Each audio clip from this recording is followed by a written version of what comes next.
We often assume love should be simple, that if two people care enough, everything will fall into place.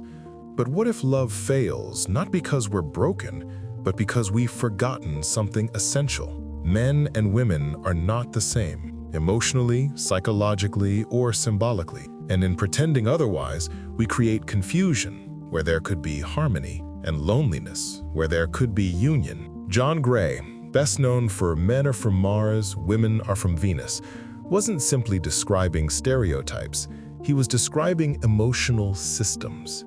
He argued that men and women process love, stress, and intimacy through fundamentally different internal architectures. Modern culture, in its pursuit of equality, blurred those differences to the point of erasing them. But equality is not sameness. And Gray's message wasn't that men and women must conform to rigid roles. It's that by honoring their unique emotional languages, they can finally meet each other as they are. In this episode, we revisit that forgotten truth, not to return to the past, but to recover the emotional wisdom hidden inside our biology, psychology, and mythology. Because when love fails, it's rarely for lack of affection. Most often, it's because we are speaking to each other in languages we never learned to understand. Love begins as a spark, magnetic, chaotic, overwhelming. In the early stages, everything feels effortless because attraction itself does the work. But as time passes, the emotional truth of who we are begins to surface. Our differences, once intoxicating, suddenly irritate us. The same person who made us feel alive now confuses us or frustrates us. At this crossroads, most couples assume something is wrong with the relationship. But John Gray suggests the opposite. This tension is simply the moment when love begins to mature. His core idea is simple and unsettling. Men and women have different emotional mechanisms, not better or worse, simply different. Yet in the modern world, we've been conditioned to believe that acknowledging differences is limiting or offensive. We pretend feelings function identically in everyone, but pretending does not create harmony. It creates silence, resentment, and emotional distance. According to Gray, men tend to seek competency, purpose, and problem solving. When faced with emotional stress, they detach internally, retreating into what he famously called the cave. This cave is not avoidance, it is processing. Meanwhile, women tend to seek connection and understanding. During stress, they approach rather than retreat, hoping to speak through the emotion rather than solve it. But the tragedy begins here. When men withdraw to process stress, women interpret distance as rejection. When women speak to process stress, men interpret expression as pressure or critique. Two emotional languages collide, not by ill will, but by design. These differences once created complementarity. One partner sought grounding, the other expression. But when we ignore these differences, we lose the natural rhythm of relationship. The dance becomes a tug of war. To understand each other again, we must first understand ourselves.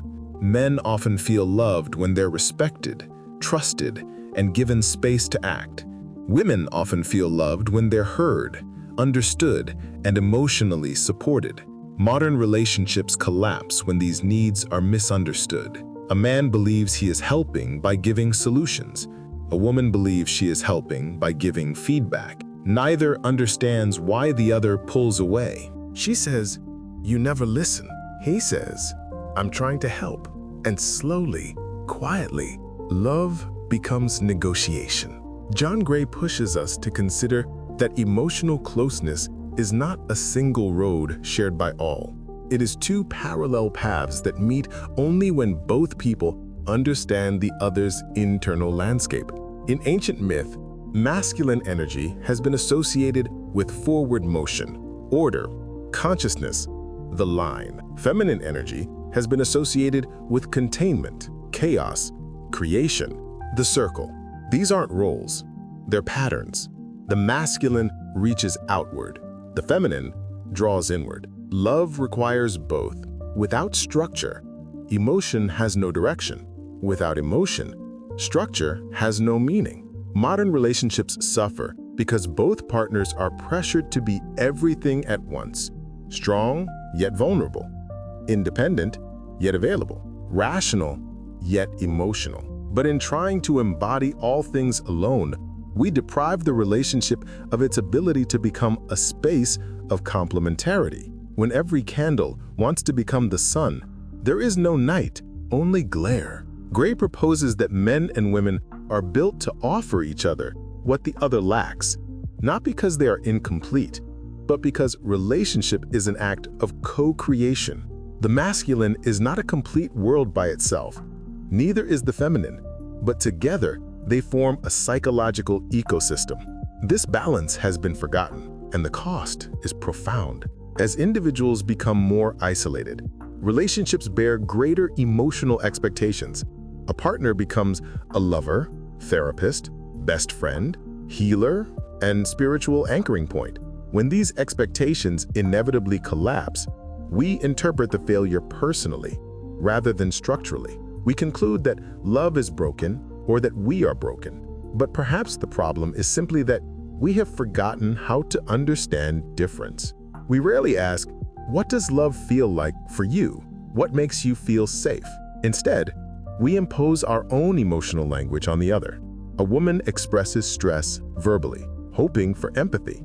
Her partner responds with solutions, thinking he's helping. She feels unheard. He feels unappreciated. Both feel misunderstood. Neither is wrong, but neither understands the other's design. The tragedy of modern love is not incompatibility, it is mistranslation. That is the heart of John Gray's message. Men and women rarely fail at love. They fail at communication. They fail at interpretation. Love is not the absence of differences, but the skill of navigating them. This is not about stereotypes. It is about patterns, tendencies, emotional physics. Gray doesn't argue that all men are logical or all women emotional.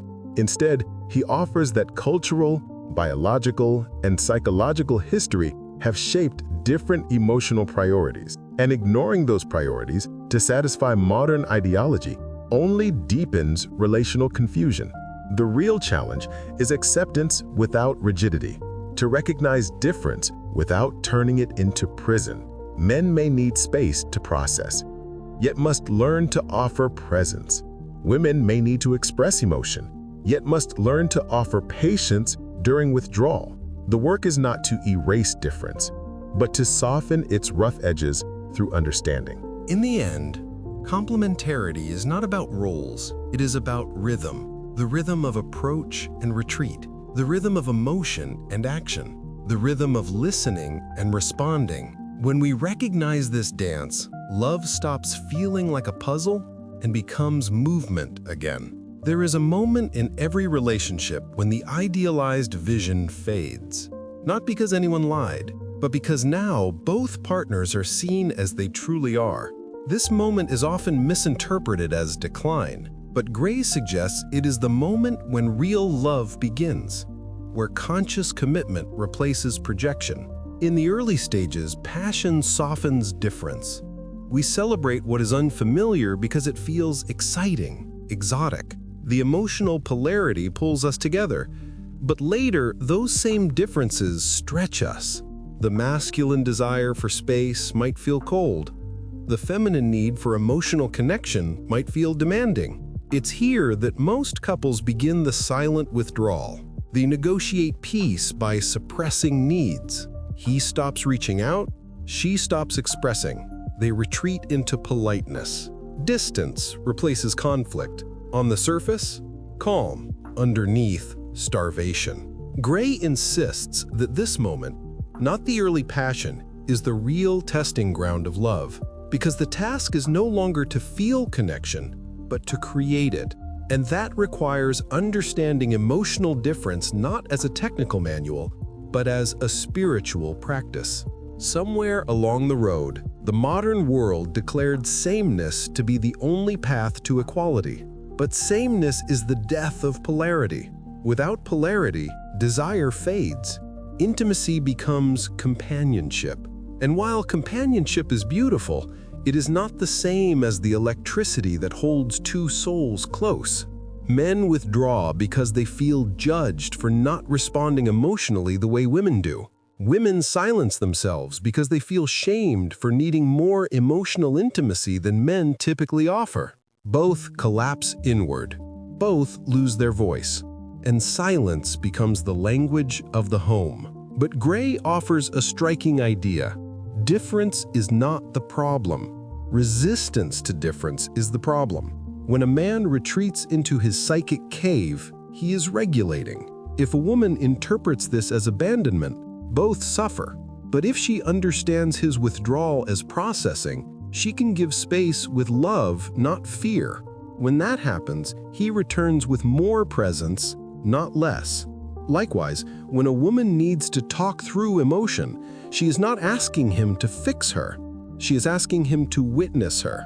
If he understands this, he listens, not because he has the solution, but because his presence is the solution. And when that happens, she opens with more trust, not less. Communication becomes fluency rather than translation. But this exchange requires humility. We must accept that our emotional truth is not universal. This is the hardest lesson for modern love, because contemporary culture trains us to center the self. Our emotions are sacred.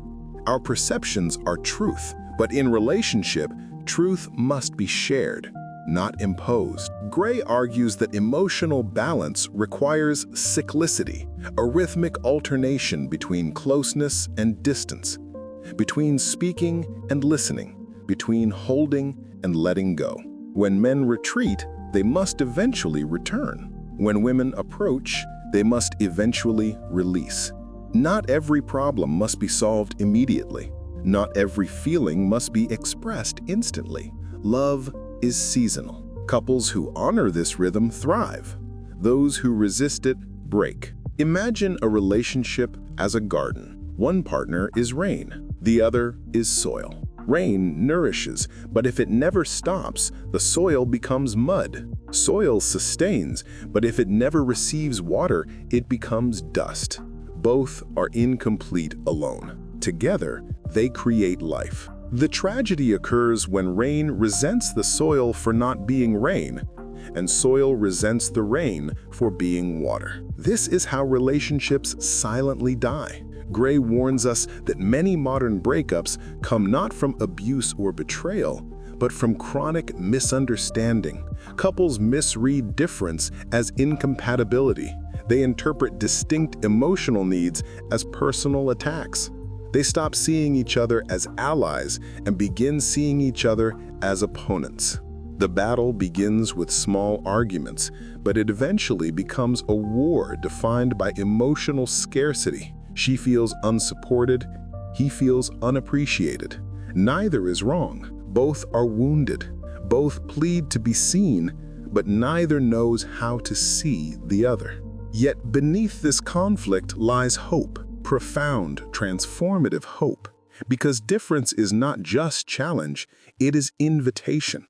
If two people can learn to regulate themselves while supporting the other, the relationship becomes a crucible for psychological growth. The man learns empathy, the woman learns patience.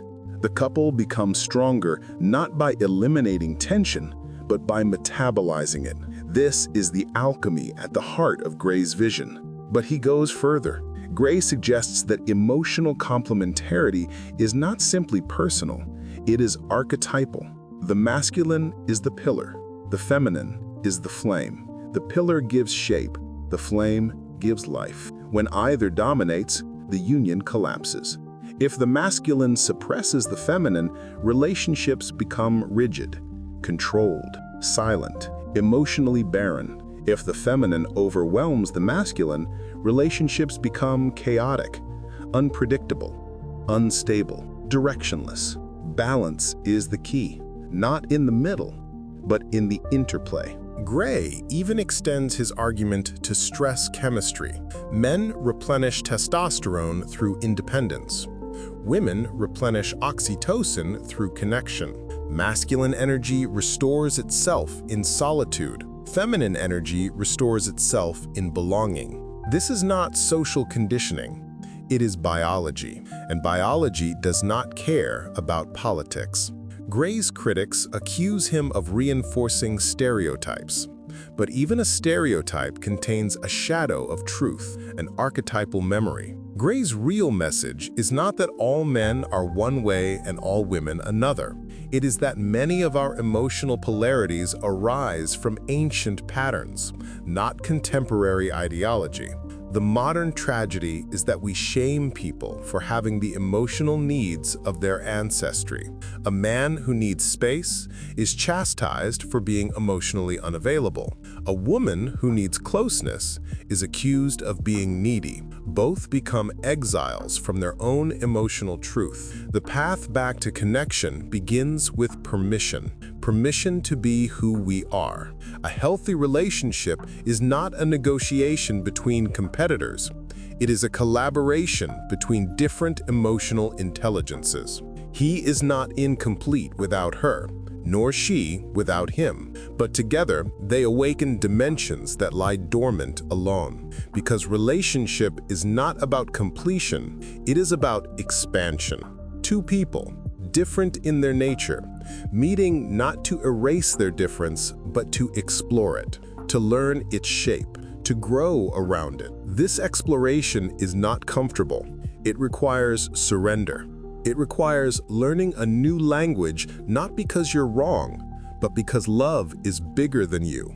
Gray teaches that love is not found. It is built brick by brick, conversation by conversation, misunderstanding by understanding. The masculine holds space. The feminine fills it. The feminine inspires. The masculine protects. Each learns. Each transforms. It is not a static dance. It is a spiral upward. In the end, the goal is not to become the same, but to become synchronized, to remain different but connected, to remain whole but intertwined. Because real love is not about merging into one identity. It is about two sovereign souls turning toward each other again and again through every season of distance and return. That is the meaning of Mars and Venus.